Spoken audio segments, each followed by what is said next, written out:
La endoscopia del tercer espacio es una evolución dentro de los tratamientos endoscópicos que consiste en trabajar, como dice la frase, en un tercer espacio. No estamos trabajando ni dentro del tubo digestivo, que es a lo que estamos acostumbrados los endoscopistas, ni fuera del tubo digestivo, que es donde habitualmente trabajan los cirujanos. Vamos a trabajar en el interior de la pared del tubo digestivo. Nos vamos a ir haciendo un espacio en el interior de la pared y esto nos va a permitir realizar diferentes tratamientos de diferentes patologías, porque lo que vamos a ir es separando las capas más superficiales del tubo digestivo de las más internas. La técnica en sí, ¿en qué consiste? La pared del tubo digestivo tiene tres capas. La capa mucosa, que es la capa interna, cuando hablamos del interior del estómago, el interior del intestino. Una intermedia, que es la capa submucosa, y una capa más externa, que es la capa muscular. El objetivo es hacer una pequeña incisión, una pequeña herida en la capa mucosa por la que introducimos el endoscopio, y vamos a ir cortando la capa intermedia, la capa submucosa, y vamos tunelizando, nos vamos haciendo un espacio por el que vamos avanzando con el endoscopio.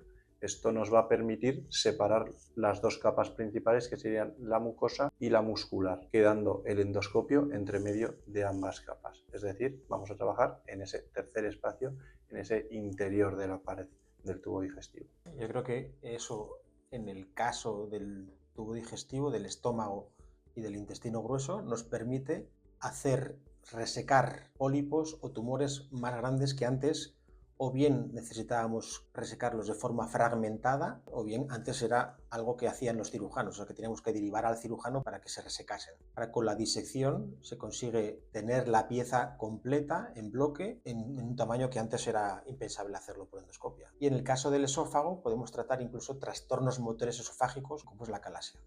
Entramos debajo de la mucosa del esófago y se va haciendo una especie de túnel hasta que se llega hasta el músculo que se quiere cortar y se hace una miotomía. O sea, se corta ese músculo que está en principio demasiado contraído y es lo que causa el trastorno motor, y al cortar ese músculo se relaja y conseguimos tratar la patología.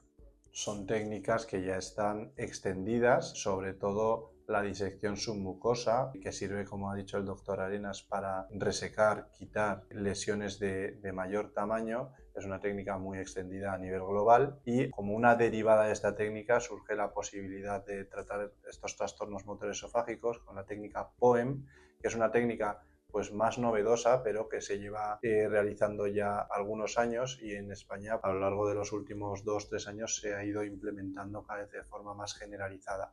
Sí que es cierto que a nivel del País Vasco los primeros casos que se hicieron fueron el año pasado, siendo el primer caso que se realizó en nuestro centro. Bueno, estas técnicas son técnicas que se realizan de forma programada, previo un diagnóstico que en función de la técnica pues requerirá una endoscopia previa o la realización de otro tipo de procedimientos como son las pruebas funcionales, principalmente la manometría. Al paciente previamente se le explica la técnica, se le explica los posibles riesgos y contraindicaciones que puede tener y se programa la técnica.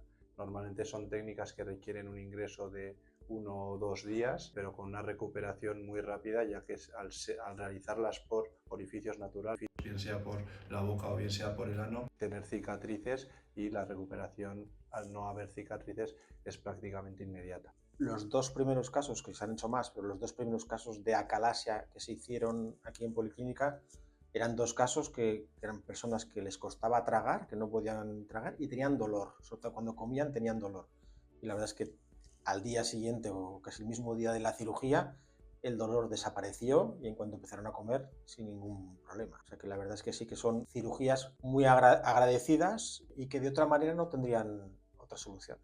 Bueno, pues las primeras horas se decide que el paciente tiene que estar ingresado justamente para eso, para darle la máxima confortabilidad al paciente. Puede haber ciertas molestias en las primeras horas, pero que se controlan con analgesia convencional de la que usamos a diario en los hospitales, y lo dicho, la recuperación es muy rápida, es prácticamente inmediata, el paciente percibe los resultados prácticamente de forma inmediata y pues son técnicas muy agradecidas en ese sentido.